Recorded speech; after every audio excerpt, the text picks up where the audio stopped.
എല്ലാ രംഗത്തും നമ്മൾ പരിശുദ്ധ ദീനുൽ ഇസ്ലാം അനുസരിച്ച് ജീവിക്കണം. ഒരിക്കലും തന്നെ നമ്മൾ പലിശക്കാരായി പോകരുത്. അതേ, ഒരിക്കലും തന്നെ മദ്യപാനികളാകരുത്. ഓ പ്രിയപ്പെട്ട യുവാക്കളെ,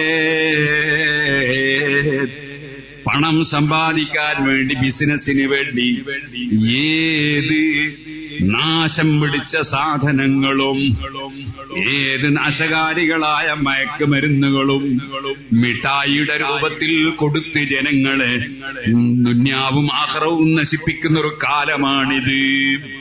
അതിലേക്ക് എന്റെ മക്കൾ തിരിഞ്ഞു നോക്കല്ലേ. സ്വന്തം ഉമ്മയുടെ കഴുത്തിൽ വാളെടുത്ത് വെക്കുന്ന മകൻ, സ്വന്തം കുടുംബത്തിലെ 4ഉം 5ഉം ആളുകളെ കൊന്നുകളയുന്ന മക്കൾ സമുദായത്തിലുണ്ടെന്ന് കേൾക്കുമ്പോൾ എത്ര വേദനയാണ്. അതുകൊണ്ട് നമ്മളെ മക്കളെ നമ്മൾ നന്നായി പഠിപ്പിക്കണം. വെറും ഇംഗ്ലീഷ് പഠിച്ചാൽ പോരാ, ദുന്യാവ് പഠിച്ചാൽ പോരാ. മാതാപിതാക്കൾ ആരാണെന്ന് പഠിപ്പിക്കുന്ന ആത്മീയ വിദ്യാഭ്യാസം നൽകണം. ദർസുകളും അതുപോലെ ദഅവാ കോളേജുകളും അറബിക് കോളേജുകളും ഒക്കെയായി നമ്മളെ മക്കളെ ബന്ധപ്പെടുത്തണം. പഴയ കാലം പോലെയല്ല ഒരേ സമയത്ത് ആത്മീയ വിദ്യാഭ്യാസവും അതേ സമയത്ത് അക്കാഡമിക് വിദ്യാഭ്യാസവും ഒരുപോലെ നേടാൻ കഴിയുന്ന ആയിരക്കണക്കിന് സ്ഥാപനങ്ങളുള്ള കാലത്താണ് നമ്മൾ ജീവിക്കുന്നത്. അത് നമ്മൾ ഉപയോഗപ്പെടുത്തണം. നമ്മളെ മക്കളെ നന്നായി വളർത്തണം. പിന്നീട് നമ്മൾ കൈകടിച്ചിട്ട് കാര്യമില്ല. ഒന്നുകൂടി ഓർമ്മപ്പെടുത്തട്ടെ, അയൽവാസികളോട് നല്ല നിലക്ക് പെരുമാറണം. അയൽവാസികളുമായി ശല്യം കൂടരുത്, ശണ്ട കൂടരുത്. കുടുംബ ബന്ധം ചേർക്കണം. കുടുംബത്തിൽ ഒരാൾ സാമ്പത്തിക ശേഷിയുള്ളവരാകുമ്പോ അദ്ദേഹത്തോട് അസൂയ തോന്നരുത്. അതേപോലെ കുടുംബത്തിൽ പാവപ്പെട്ടവർ ഉണ്ടാകുമ്പോ അവരെ അവഗണിക്കുകയും ചെയ്യരുത്. കുടുംബത്തിന് എപ്പോഴും സ്ഥാനം നൽകണം. അത് അല്ലാഹു പ്രത്യേകം പഠിപ്പിച്ച വിഷയമാണ്.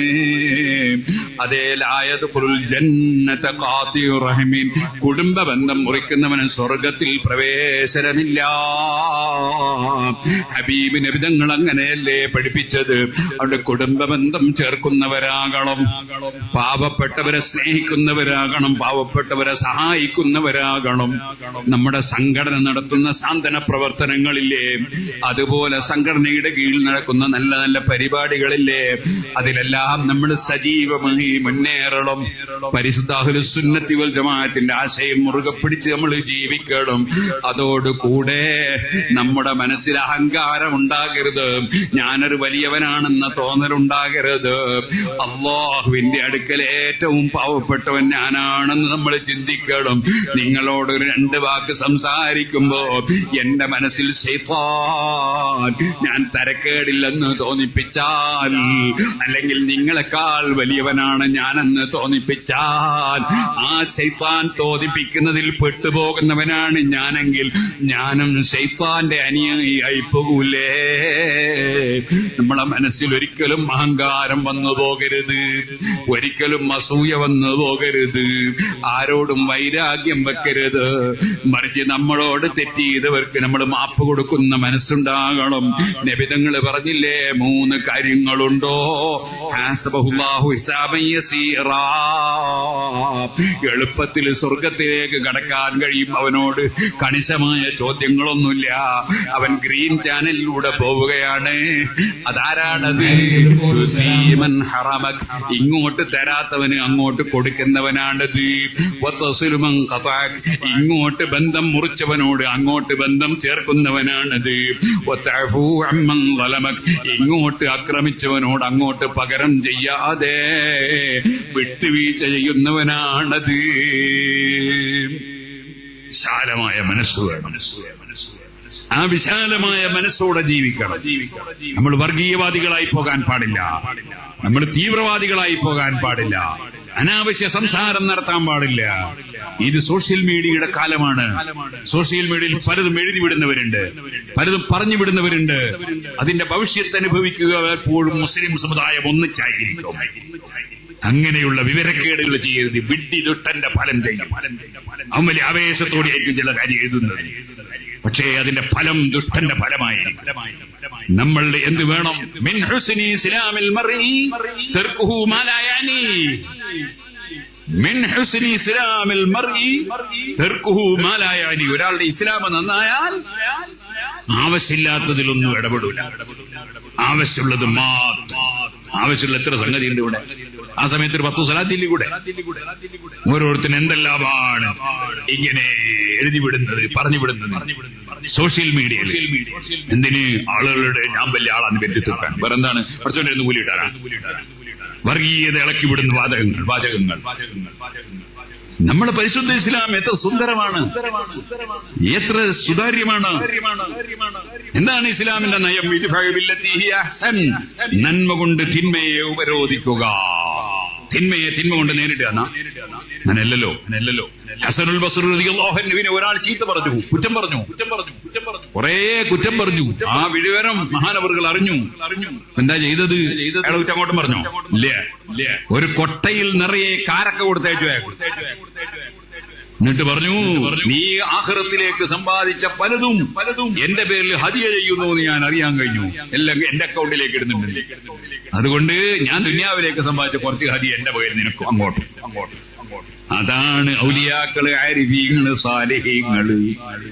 ഇന്നുണ്ടല്ലോ ശൈഖന്മാരാണ് തരീഖത്താണെന്നും പറഞ്ഞിട്ട് ആലിമീങ്ങളെ ചീത്ത പറഞ്ഞ് നടക്കുന്നവർ. ആലിമീങ്ങൾക്ക് അവരെ ഉത്തരവാദിത്വം നിർവഹിക്കാതിരിക്കാൻ പറ്റുമോ?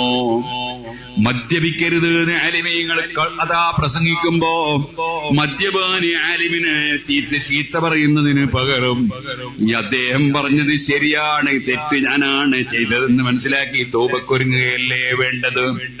അലി ഇബ്നു അബീ ത്വാലിബ് റളിയല്ലാഹു അൻഹു ഒരു മനുഷ്യന്റെ കൈ മുറിച്ചു. എന്തിനാണ് കൈ മുറിച്ചത്?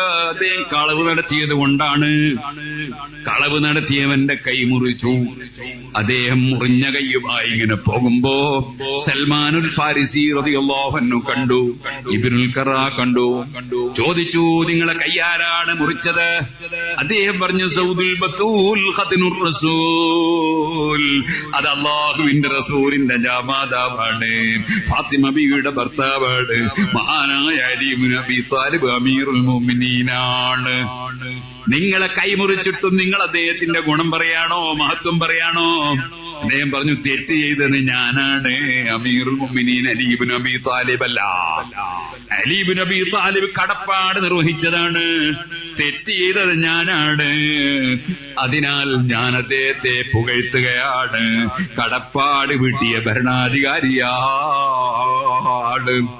ഈ വിവരം അലി റളിയല്ലാഹു അൻഹുവിന്റെ വീട്ടിൽ പോയി അവർ രണ്ടാളും ഉണർത്തിയപ്പോ അലി റളിയല്ലാഹു അൻഹു അദ്ദേഹത്തെ വിളിച്ചു വരുത്തി. അദ്ദേഹത്തിന്റെ മുറിച്ചെറിഞ്ഞ കൈയുണ്ട്, ആ കൈ എടുത്തുകൊണ്ടുവന്ന് നേരത്തെ മുറിച്ച സ്ഥലത്തൊന്ന് ചേർത്ത് വെച്ചു. എന്നിട്ടൊരു തുണിയെടുത്ത് മേലെയിട്ടിട്ട് ഫഖാല മാഷാ അല്ലാഹ്, അലി റളിയല്ലാഹു അൻഹു എന്തോന്ന് മന്ത്രിച്ചു. തുണി ഉയർത്തി നോക്കുമ്പോൾ മുറിച്ചത് കാണാനില്ല. കടപ്പാട് നിർവഹിക്കുന്നവർക്ക് അല്ലാഹു തആല നൽകുന്ന പവറാണ് കറാമത്ത്.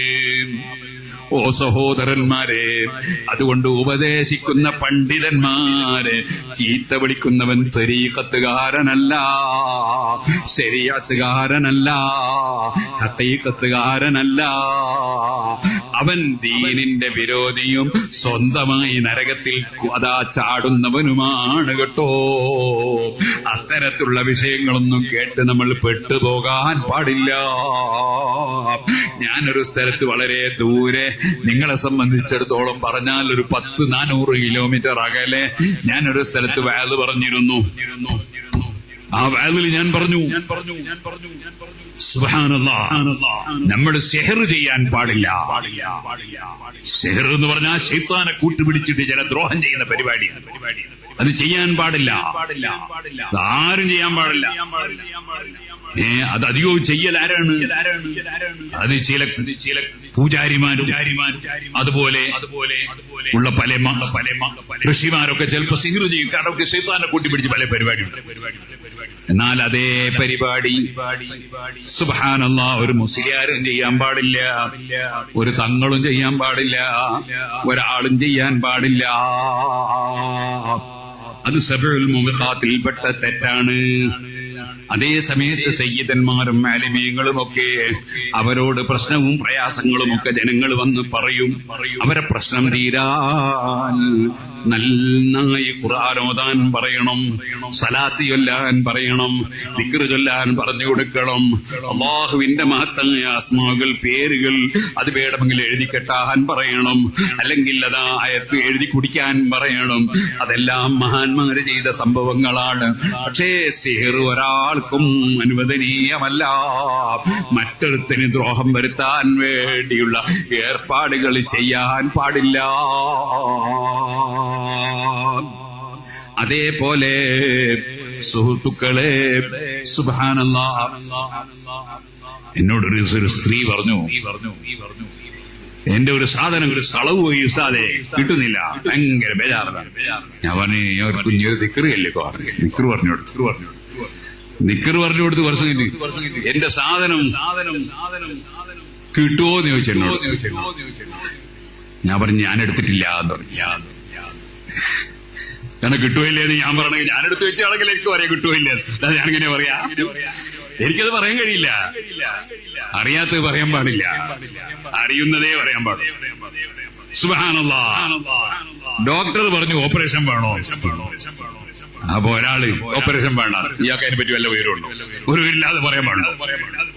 സുബ്ഹാനല്ലാഹ്, ഭാര്യ വീട്ടുകാരെല്ലാരും പറഞ്ഞു അതാ പ്രസവിക്കാൻ വേണ്ടി ആസ്പത്രിയിൽ പോകണോ? പോകാൻ പറ്റൂല. അങ്ങനെയുണ്ടോ ഇസ്ലാം? സുരക്ഷിതമായ സ്ഥലത്ത് നിന്ന് പ്രസവിക്കട്ടെ, അത് ആസ്പത്രിയാകാം. അല്ലാത്തോ ഞാൻ എന്നെ ആസ്പത്രിയിൽ നിന്ന് പ്രസവിച്ചല്ല, എനിക്കുണ്ടോ അതുകൊണ്ടൊരു കുഴപ്പം ഉണ്ടായിട്ടില്ല. അതുകൊണ്ട് ആസ്പത്രിയിൽ നിന്ന് പ്രസവിക്കൽ ഉജൂബാന്നോ സുന്നത്താന്നോ എനിക്ക് അഭിപ്രായമില്ല. അതേസമയത്ത് എന്റെ മക്കളെ മുഴുവനും പ്രസവിച്ച ആസ്പത്രിയിലാണ്. അതിന് ഞാനിട്ട് എതിരുവല്ല. കാലോചിതമായി സുരക്ഷിതമായ മാർഗങ്ങൾ സ്വീകരിക്കുമ്പോൾ അത് തടയാൻ പാടില്ല. അബദ്ധം വന്നാലും ഇസ്ലാമിനെയാണ് ആളുകൾ കുറ്റം പറയാം, മുസ്ലിംമാരെയാ പറയാ, തങ്ങന്മാരെയാ പറയാ. നമ്മുടെ ഇസ്ലാമിനെ നമ്മളെ കൊണ്ട് കുറ്റം പറയിക്കരുത്. വളരെ ശ്രദ്ധിക്കണം, എല്ലാവരും ശ്രദ്ധിക്കണം, എല്ലാ മേഖലയിലുള്ളവരും ശ്രദ്ധിക്കണം. അപ്പൊ ഇരിക്കട്ടെ, ഞാൻ പ്രസംഗിക്കുന്ന സമയത്ത് സ്ഥലം ഞാൻ പറഞ്ഞാൽ ചിലപ്പോ ഇപ്പോഴത്തെ കാല പണ്ടത്തെ പോലെയല്ല, ഇതെല്ലാം ജപ്പാനിൽ വരെ എത്തുന്നുണ്ടാവും. അപ്പൊ ചില ആ നാട്ടിലുള്ള ആളുകൾ അറിയൂലേ, അതുകൊണ്ട് ഞാൻ സ്ഥലം പറയുന്നില്ല. ഒരു സ്ഥലത്ത് പ്രസംഗിക്കുമ്പോ ഞാൻ പറഞ്ഞു, വെറുതെ സംശയിക്കാൻ പാടില്ല. അങ്ങനെയുണ്ട് ചിലര്, അത് എന്റെ അളിയൻ സീറിയിലാണ്, അല്ലെങ്കിൽ എന്റെ പുതിയാപ്പുള്ള സീറിയിലാണ്, അല്ലെ അമ്മായി സീറിയിലാണ്. ഞങ്ങളാട്ടിലൊക്കെ ഈ ഭാര്യന്റെ ഉമ്മാക്ക് അമ്മായി എന്ന് പറയാം. ഇവിടെ എന്താ പറയാ? അമ്മായി തന്നെ പറയും. അമ്മ ആയതാണല്ലോ അല്ലെ. പിന്നെ അപ്പോ ഏതായിരുന്നാലും അമ്മായി സീറിയതാണ്, അമ്മോശൻ സീറിയതാണ്, അല്ലെ ജേട്ടൻ സീറിയതാണ്, അല്ലെ എന്റെ പാർട്ട്ണർ സീറിയതാണ് എന്നൊക്കെ വെറുതെ സംശയിക്കുന്ന കുറെ മനുഷ്യന്മാരുണ്ട്. അതൊന്നും ഒരു മുസ്ലിമിന് ചേർന്ന പരിപാടിയല്ല.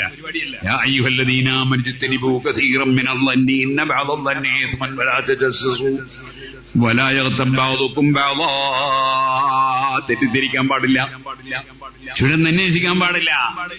ഒരു സ്ത്രീ ഒരു ദിവസം എന്നെ വിളിച്ചിട്ട് പറഞ്ഞു, എന്റെ ഭർത്താവ് വേറൊരു പെണ്ണുമായിട്ട് ബന്ധമുണ്ടോ ഉസ്താദേ, കേൾക്കണോ? ഞാൻ ചോദിച്ചു, എനിക്കെങ്ങനെയാ മനസ്സിലായത്? ഇങ്ങനെ ഉണ്ട് എന്നോടാരാ പറഞ്ഞേ? ഇവള് പറയാണ്, അതെ ഞാന് ഒരു ദിവസം എനിക്ക് സംശയമുള്ള ഒരു പെണ്ണുണ്ട്. ഞാൻ എന്ത് ചെയ്തു, ഒരു ദിവസം എന്റെ ഭർത്താവിനെ വിളിച്ചപ്പോ ഭർത്താവിന്റെ ഫോൺ എൻഗേജിലാണ് രാത്രി. അപ്പൊ തന്നെ ഞാൻ അവളെയും വിളിച്ചു, അപ്പൊ അവളും എൻഗേജിലാ. അപ്പൊ ഞാൻ ഉറപ്പിച്ചു. ഇങ്ങനെ ഉറപ്പിക്കാൻ പറ്റുമോ? നമ്മള് മുസ്ലിമീങ്ങളല്ലേ, നമ്മളിങ്ങനെ തെറ്റിദ്ധരിക്കാൻ പറ്റുമോ? ഇങ്ങനെ തജസ്സുസ് ചെയ്യാൻ പറ്റുമോ? ഖുർആൻ പറയാണ്, വലാ തജസ്സസൂ, നിങ്ങളങ്ങനെ ചിക്കിക്കുത്തി നോക്കല്ലേ, ചുഴന്നന്വേഷിക്കല്ലേ. ഖുർആൻ പറഞ്ഞതുപോലെ ജീവിച്ചാൽ എന്തൊരു സമാധാനത്തിൽ ജീവിക്കാം. വെറുതെ ടെൻഷൻ അടിക്കാൻ പോണോ? സുഹൃത്തുക്കളെ, നല്ല മനസ്സ് വേണം. ഞാൻ നീട്ടി സംസാരിക്കുന്നില്ല. നല്ല മനസ്സോടെ ജീവിക്കണം. കൊടുക്കുന്നവനൊന്നേ ഉള്ളൂ, തടയുന്നവനൊന്നേ ഉള്ളൂ, അവനാണ് അല്ലാഹ്. ആ അല്ലാഹുവിൽ അർപ്പിച്ചുകൊണ്ട് ജീവിക്കണം. ലോകത്തുള്ള എല്ലാ ശക്തികളും ഒരുമിച്ച് നമുക്ക് ദ്രോഹം ചെയ്യാൻ ശ്രമിച്ചാൽ അള്ളാഹു തീരുമാനിച്ചില്ലെങ്കിൽ ദ്രോഹിക്കാൻ കഴിയൂല. വമാഹും ബിളാരീന ബിഹി മിൻ അഹദിൻ ഇല്ലാ ബിഇദ്നില്ലാഹ്. ഒരു സിഹ്റുകാരനും അല്ലാഹു ഉദ്ദേശിച്ചിട്ടില്ലെങ്കിൽ ഒരു ചുക്കും ചെയ്യാൻ കഴിയില്ല. അല്ലാഹു ഉദ്ദേശിച്ചത് തടയാനും കഴിയില്ല. നമ്മളെന്തിന് അല്ലാഹുവിന്റെ മേൽ തവക്കുലാക്കി ജീവിച്ചുകൂടെ? നമുക്ക് രാവിലെയും വൈകുന്നേരവും ചൊല്ലണം എല്ലാവരും. ഹസ്ബി അല്ലാഹു ലാ ഇലാഹ ഇല്ലാ ഹുവ അലൈഹി തവക്കൽതു വഹുവ റബ്ബുൽ അർശിൽ അദീം. ഇതുപോലെ രാവിലെയും വൈകുന്നേരവും ഓതിക്കോളൂ. അഊദു ബില്ലാഹി മിനശ് ശൈത്വാനിർ റജീം. ലഖദ് ജാഅകും റസൂലും മിൻ അൻഫുസികും അസീസുൻ അലൈഹി മാ അനിത്തും ഹരീസുൻ അലൈക്കും ബിൽ മുഅ്മിനീന റഊഫുർ റഹീം. ഫഇൻ തവല്ലൗ ഫഖുൽ ഹസ്ബിയല്ലാഹു ലാ ഇലാഹ ഇല്ലാ ഹുവ അലൈഹി തവക്കൽതു വഹുവ റബ്ബുൽ അർശിൽ അദീം. വലിയ കാവലാണ് നമുക്കെല്ലാം. ഖുർആനിലില്ലേ, ഹദീസിലില്ലേ, ദിക്റുകളില്ലേ, സലാത്തില്ലേ, സർവ വിഷയത്തിനും അതാ സംരക്ഷണമല്ലേ സലാത്ത്. അതുകൊണ്ട് സലാത്ത് ധാരാളം ചൊല്ലുക, ദിക്റ് വർദ്ധിപ്പിക്കുക. ഉദ്കുറുല്ലാഹ ദിക്റൻ കസീറാ. ധാരാളം ദിക്റ് കൊണ്ടുവരണമെന്നല്ലേ ഖുർആൻ പറഞ്ഞത്, കുറച്ചല്ലല്ലോ.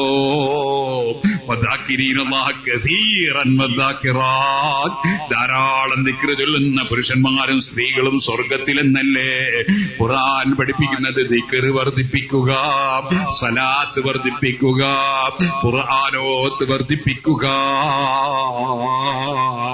കൃത്യമായി നിസ്കരിക്കുക, സുബ്ഹിന്റെ ജമാഅത്തിന് പങ്കെടുക്കൂ, വൈകുന്നേരം വരെ റബ്ബിന്റെ അടുക്കൽ വെച്ച് ഫീ ദിമ്മത്തില്ലാ, റബ്ബിന്റെ പ്രൊട്ടക്ഷനിലാണ്.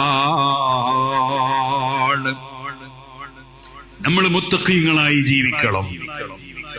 ഇന്നല്ലാഹ മഅല്ലദീന തഖവ്വ വല്ലദീന ഹും മുഹ്സിനൂൻ. മുത്തഖീങ്ങളെ കൂടെയാണ് അല്ലാഹ്. അല്ലാഹ് ഒരാളെ കൂടെ ഉണ്ടായ പിന്നെ എന്ത് പേടിക്കാനാ? അതുകൊണ്ട് തഖ്വയോടുകൂടെ ജീവിക്കണം. അല്ലാഹു തആല സാധുക്കളായ നമുക്കെല്ലാവർക്കും അതിന് തൗഫീഖ് നൽകുമാറാകട്ടെ.